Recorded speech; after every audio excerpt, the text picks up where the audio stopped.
There is a prevalent blind spot that we all generally face on our spiritual journey. This blind spot is a significant obstacle staring us in the face at all times that we miss. We search out gurus or experts to provide us with techniques and actions that feel right for us to practice. But we have to stop and ask ourselves a more profound question. Why are we practicing this technique? When we deeply understand why we are doing something, the more successful is our effort. There are two levels at which we need to look for an answer. One, the readily available explanations as to the purpose of a specific meditation technique. And two, the more profound meaning behind all meditation practices. There is a fundamental confusion between the terms Mahasamadhi and Nirvana. This confusion has been a core problem in recognizing the profound meaning behind our journey to liberation. The meaning of Mahasamadhi and Nirvana has been used interchangeably for many centuries. We have lost the importance of what each represents. There are suggestions that they mean the same thing, except that Nirvana is a Buddhist term, while Mahasamadhi is Hindu. Some definitions use the same words to define the difference between the two. For example, in Nirvana's explanation, I quote, "You are free from your very existence. All discrimination between what is you and what is not you is finished." And for Mahasamadhi, another quote, "It means you not only see it that way, but you have also become that way totally. Discrimination is finished." If one delves deeper into these philosophies, the more profound meanings begin scratching the surface. In some Buddhist cultures, the term sunyata is another way to explain nirvana.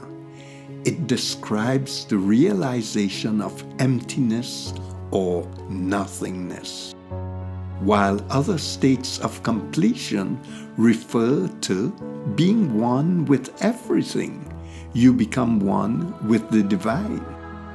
I want you to pay attention to the words everything and nothing.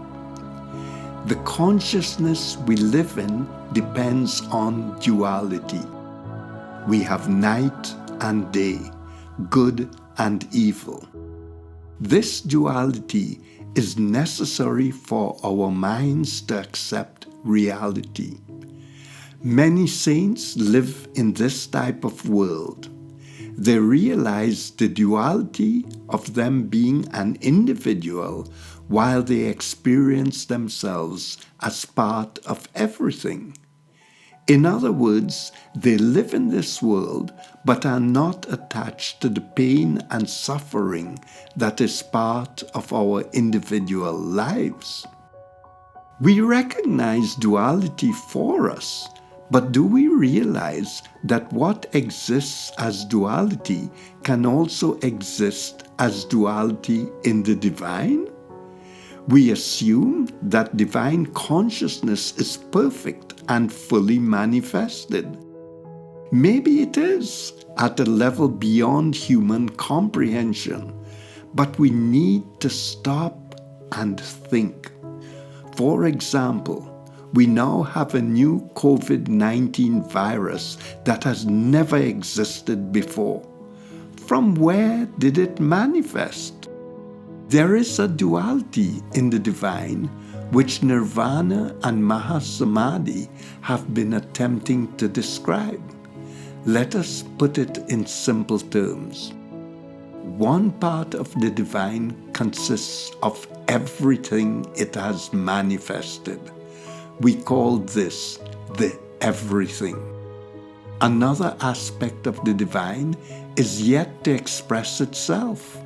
We call this the no thing or nothingness. For some, on experiencing enlightenment, they describe that they become part of everything.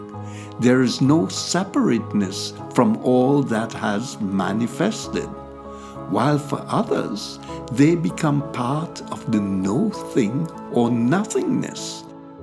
They are part of divine consciousness that has yet to manifest. We have that same process at our human level. This process is where the blind spot exists for a large majority of those on the spiritual path. We also have a duality that we experience every day. This duality is about knowing and not knowing. Human behavior tells us that we always need to know or figure out things. It hardly ever teaches us that we also have to learn to be at peace with not knowing. When we currently experience not knowing, we become anxious, depressed, and fearful, to name a few emotions. Education teaches us to figure things out and come up with answers when we do not know. It does not lead us to accept the state of not knowing. Instead, we create hypothetical solutions, try to make them happen, and become disillusioned when we fail. Let us use an example to demonstrate this concept.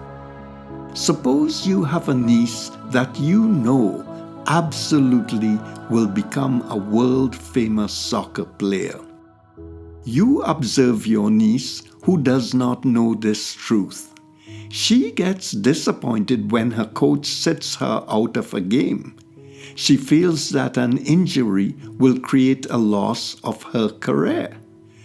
You, who know the outcome, are not worried.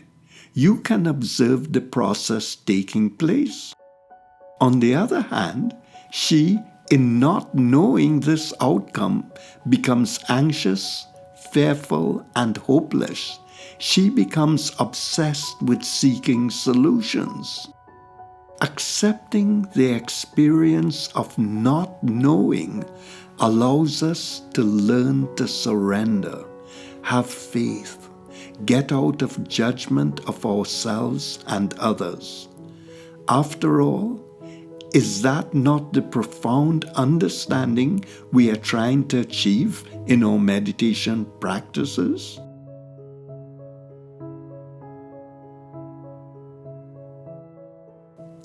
In our next episode, we will continue the concept of not knowing. Please subscribe to our channel.